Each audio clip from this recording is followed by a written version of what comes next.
So your plan for this election was to come to women and say, forget the economy, forget immigration.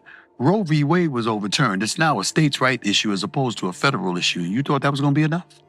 You thought it was going to be enough for you to look at black men and say to black men, you're misogynistic and chauvinistic, and that's the reason why you're not voting for Kamala Harris? It happened live, on national television, and viewers watching couldn't help but wince as two of America's sharpest voices eviscerated the Democratic Party's recent disconnect from what everyday citizens care about. Bill Maher, never shy, teamed with Stephen A. Smith, not exactly a traditional liberal standard-bearer, and together they delivered what can only be called a scorched-earth critique. This wasn't partisan name-calling. It was a brutal reckoning. Democrats have lost touch with the electorate, and these men didn't hold back. Maher, with his trademark sarcasm and unflinching bluntness, opened the salvo by pointing out obvious but ignored truths. The party has become obsessed with symbolic issues, debates over pronouns, purity tests of ideology, cultural signaling, while ordinary people struggle with jobs, inflation, public safety, education, and trust in institutions. He reminded viewers that being woke doesn't pay the bills, doesn't fix broken schools, and doesn't reassure fearful parents. He challenged Democrats, you can parade your moral superiority all day long, but if your policies threaten the average person, they will walk away. That truth stings, and it resonated. Then Stephen A. Smith stepped in furious mode. He made clear that his criticism cuts deeper because it comes from someone who isn't comfortably nestled in the elite liberal echo chamber. He acknowledged that yes, Democrats have noble ideas on social justice, climate, inequality, but argued those ideas are now untethered from political strategy and common sense.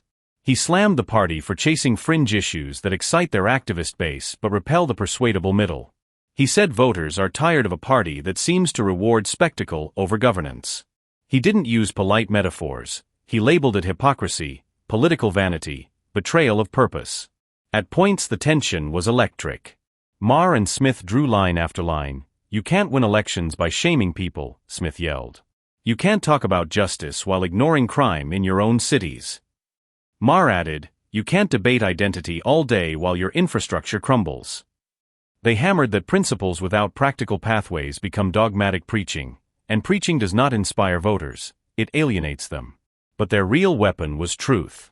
They cited real numbers, Democrats losing ground in working-class suburbs, slipping margins among Black and Latino voters, failing to deliver infrastructure or lower costs. Smith cited how many on the left prioritize ideology over immediate relief, ambitious green tech mandates, defunding police rhetoric, open borders posturing. He said those positions may play on Twitter, but not in swing districts where parents ask every day, can my kid walk safely to school? Will my utility bill go up? Is there a job for me here? These are not radical queries, they are basic demands of voters.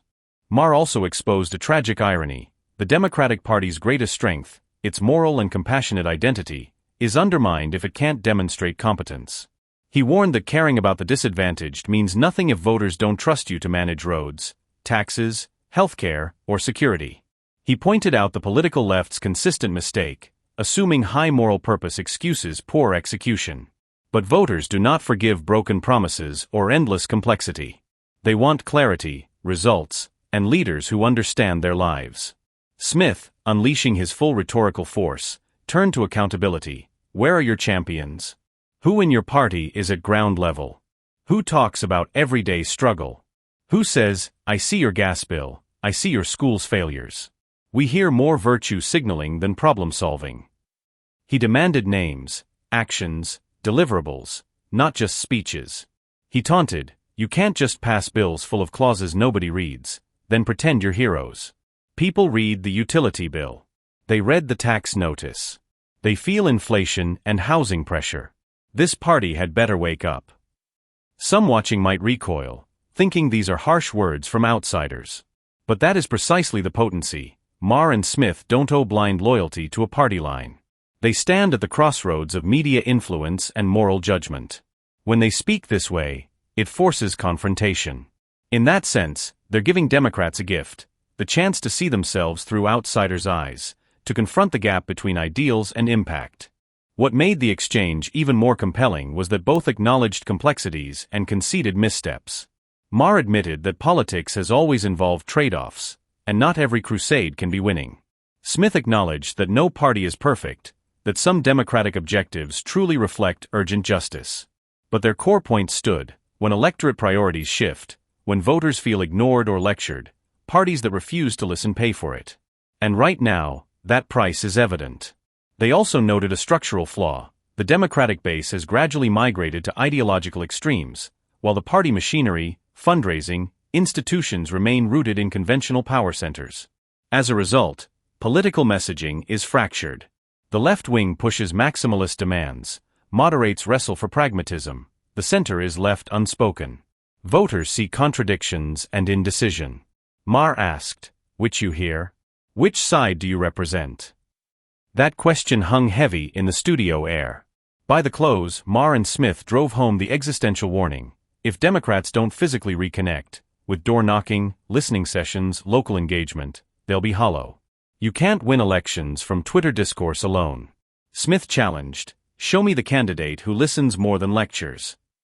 Maher added, "Show me the strategist who studies real lives more than ideology."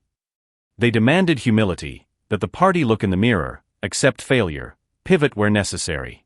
This, mind you, was not about abandoning progressive aspiration. It was about survival through relevance. They urged a return to foundational values: fairness, opportunity, competence, empathy. But they insisted those values must translate into achievable policy, realistic messaging, and respectful outreach to those unconvinced. If not, they warned, the Democratic Party risks further irrelevance. The live moment ended, but the echo remains. Across social media, opinion columns, political circles, many see this as a turning point: two high-profile voices publicly treating their own party as adversarial. That rupture can shatter complacency. For Democratic leaders, this is not just criticism, it's a red flag.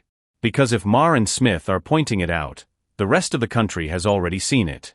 In short, what unfolded on that live broadcast was less a spectacle and more a mirror held up to a party in crisis. Bill Maher and Stephen A. Smith didn't stage a performance. They delivered a confronting, verifiable diagnosis. They demonstrated that holding power means more than sharing slogans. They insisted that credibility demands consistency, outreach, competence, and above all, listening. If Democrats heed them, there may yet be a path forward. If not, they may find themselves last heard, not because people disagree, but because people stop listening altogether.